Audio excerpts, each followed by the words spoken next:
Live from NBC4, this is the Channel 4 News at 6. Good evening, everyone. I'm Anna Garcia. Chuck Henry has the night off. A woman who struck back and shot an intruder breaking into her home is speaking out tonight. And now that person is heading to prison. Channel 4's Laurel Erickson live in Santa Clarita with the details of this story. Laurel. Well, Anna, as you know, we've been waiting to talk to Nadine Teter for almost a year. She went public today. She not only shot this fellow twice in the gut, once in the leg, he kept going, but she was one of several burglary victims, and the jury told her it was her actions that made all the difference. Nadine Teter became a hero to gun owners and others tired of gang violence. He was coming at me. He was yelling. I shot him to just stop him. Michael Lugo didn't know what waited for him as he pounded on Teter's front door mid-morning, October 18th, 2006. He went down, he got back up, came back at me. I shot him again, and he turned around and jumped back over the fence. Disappeared. Teter took it one step more. She testified against Lugo and his mother. They were convicted yesterday. Listening to her voice that day on the emergency call to authorities still upsets Teter. Let me ask you this, ma'am. Were you able to determine if when you shot him, did it actually hit him or did you miss him? I don't know. I know he's done. What Teter did not know was that Lugo's getaway driver was his own mother, Cynthia Brandon. While Teter talked to law enforcement, Lugo's mother flagged down a deputy headed to Teter. She told him her son was bleeding to death. It was terrifying. Absolutely terrifying. Did you have any second thoughts about testifying against him out of fear for yourself? A little bit, but I knew I had to do it. We needed to get him locked up, put away. I just think every woman should carry a gun. Never in a million years did I think I would use it. Never. And whatever higher power, whatever gave me the strength to pull that trigger. You're looking at him or me, my life or his life.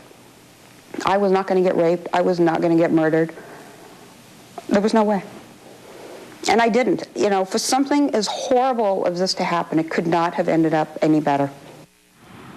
Teter says she's grateful to all those people who helped convict Lugo. The other people, of course, are right back at you, and now Lugo and his mother are going to face sentencing on February 29th. Reporting live from Santa Clarita, Laurel Erickson, Channel 4 News.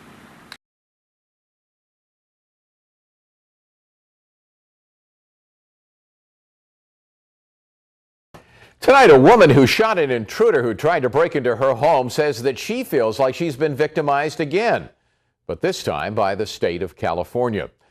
It was 4 years ago that Nadine Teter shot Michael Lugo, who managed to escape in a car driven by his own mother. Well, he and his mother went to prison, but now she's been released. Patrick Healy is live in San Fernando with reaction from the victim. Patrick? Chuck, she feels blindsided. The last time she saw the mother and son burglary team was at this courthouse at their sentencing. That was 2 years ago. The mother received a sentence of 13 years, but now 2 years later, she's learned that she's out. I couldn't believe it. The last Nadine Teter had heard, the man who burglarized her home, Michael Lugo, had more than 8 years to go on his sentence. His getaway driver, his mother, Cynthia Brandon, had more than 11 years left. Then came the phone message. Be advised that we will be releasing inmate Brandon on a compassion release. I listened to this message and went into complete panic mode. How can that happen? Her mind flashed back to the burglary. She'd been home alone when a man tried to open her front door, then went around back. She got her handgun and went into the backyard. I really thought he was going to rape me. She fired 3 times, sending him back over the gate. Deputies later found the wounded Lugo being driven off by his mother. Both were convicted of burglary. She faced the longer term with more priors. Michael Lugo actually asked the judge to be lenient on her sentence because she was sick. The judge said the only person he had compassion for was me and sentenced them both to the max. Teter recalls at the time there was mention of Brandon having cancer. Last year, she was notified by the DA that Brandon was seeking a compassionate release, and Teter wrote a letter to the parole board asking that she be consulted and included in the proceeding. She says she heard nothing further till Friday's phone messages from the Corrections Department informing her Brandon was to be released last Saturday. I don't care how ill she is. She did a crime. She was sentenced. She should fulfill her sentence. By way of comparison, 2 years ago, another inmate with cancer, Susan Atkins of the infamous Manson family, had been denied compassionate release. Atkins died in prison. Tonight, we were unable to reach Brandon or her current attorney. NBC4 legal analyst Robin Sachs says compassionate releases are extraordinarily rare, and like Teter, she'd like to know more about the circumstances, how this release came about. Live at the San Fernando Courthouse, Patrick Healy, Channel 4 News.